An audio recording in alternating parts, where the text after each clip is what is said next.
আসসালামু আলাইকুম, সবাই কেমন আছেন? আশা করি ভালো আছেন, সুস্থ আছেন। চলে আসলাম আবারও সুন্দর একটা ভিডিও নিয়ে। রেস্টুরেন্টে যাওয়ার পরপরই ওয়েলকাম ড্রিঙ্কস দিল, এত মজা ছিল ওয়েলকাম ড্রিঙ্কসটা।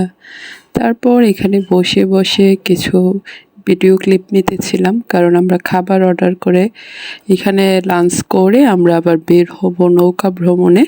তো এখানে বিথি আপু আর আমরা দুজনে ভিডিও ক্লিপ নিতেছিলাম, তারপর বসেছিলাম।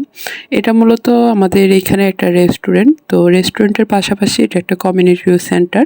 এখানে বিভিন্ন পার্টি করা হয়, বিয়ের পার্টি, তারপর আরও যত পার্টি আছে সব কিছু করানো যায়। তারপর আমাদের খাবার চলে আসছে। তো এখানে করলা ভাজি, তারপর লাল শাক ভর্তা, তারপর আরও কি আলুর ভর্তা, আরও কী যেন ছিল।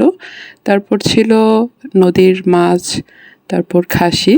তো আমরা এখানে খাওয়া দাওয়া শেষ করে আমরা চলে যাই আমাদের লঞ্চ ঘাটে। এই যে দেখেন, মাশাআল্লাহ আমাদের লঞ্চ ঘাটটা কত বেশি সুন্দর।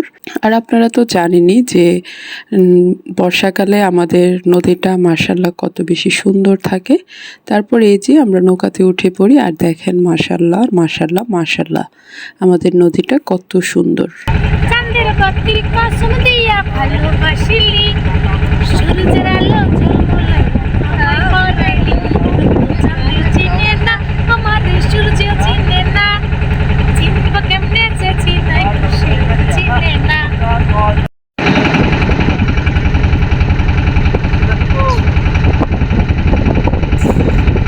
তুমি কি গো ছবি হয়ে থাকবে, কখনো কি নাম ধরে ডাকবে? তুমি মা ছুঁয়ে ছুঁয়ে কেন যাও গো, সে কি তুমি না, ও গো তুমি না। যার ছায়া পড়েছে মনের আয়নাতে, সে কি তুমি না, ও গো তুমি না। পাগল মোহন মোহন রে, মন কেন এত কথা বলে? ও পাগল মোহন মোহন রে, মন কেন এত কথা বলে? মনকে আমার যত চাই যে বুঝাইতে, মন আমার চাই রঙের ঘোড়া দৌড়াইতে। পাগল মন রে, মন কেন এত কথা বলে?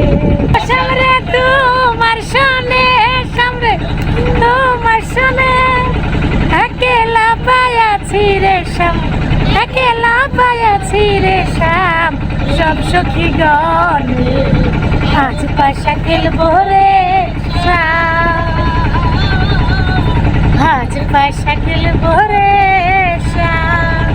পায়াছি রে শাম, কষ্ট করে কষ্ট করে।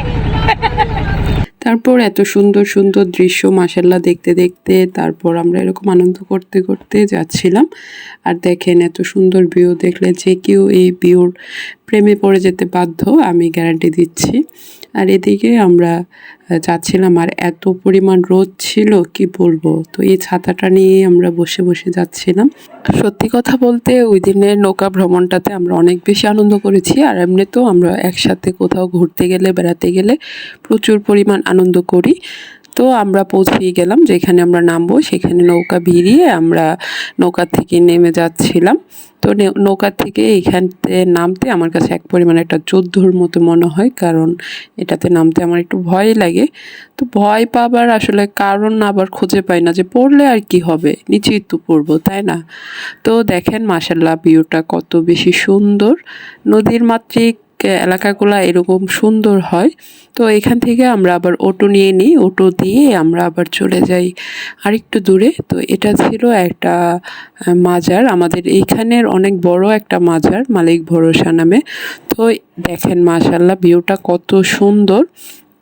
তো আমরা মূলত আসলে এই মাজারটা ভিউটা দেখতে গিয়েছিলাম, কারণ এটাতে এর আগেও আমি একবার গেছি। তো এইখানের ভিউটা অনেক বেশি সুন্দর হয়, এই সিজনটাতে বেশি সুন্দর হয়, সেজন্য আমরা একটু ঘুরতে ওইখানে গিয়েছিলাম। তো পুরাটা এরিয়া এত বেশি বড়, মানে অনেক এক বড় একটা এরিয়া নিয়ে এই মাজারটা তৈরি করা হয়েছে। তো এখানে একটা ছোট ভাই, ও অনেক আন্তরিক, ওর সাথে দেখা হয়ে গেছে, ওকে কল দেওয়ার সাথে সাথে ও চলে আসছে, ওর বাড়িও ওইখানে। তো আমরা ওইখানে পুরাটা মাজার শরীফ ঘুরে তারপর আবার প্রায় সন্ধ্যা হয়ে যায়, পৌঁছে মানে চলে আসি। তো আবার এই যে নৌকাতে উঠে পড়ি, উঠে এখানে আবার আমরা যেহেতু বাড়িতে ব্যাক করব, তো সেজন্য আমরা চলে আসি এখানে। বিথি আর আমি আবার একসাথে বসে ভিডিও ক্লিপ নিতেছিলাম। সন্ধ্যার পর এই নদীতে নৌকা ভ্রমণ করতে আমার যে কি পরিমাণ ভালো লাগে, মানে সন্ধ্যার পর হয়ে গেলে এত সুন্দর একটা স্নিগ্ধ বাতাস, এত সুন্দর একটা পরিবেশ থাকে, মাশাআল্লাহ কি বলবো, ভাষায় প্রকাশ করার মতো নয়। নৌকা ভ্রমণ করব আর নৌকার মাথায় বসবো না, তা কি করে হয়। তো আজকের মতো এ পর্যন্তই। সবাই ভালো থাকবেন, সুস্থ থাকবেন, আল্লাহ হাফেজ।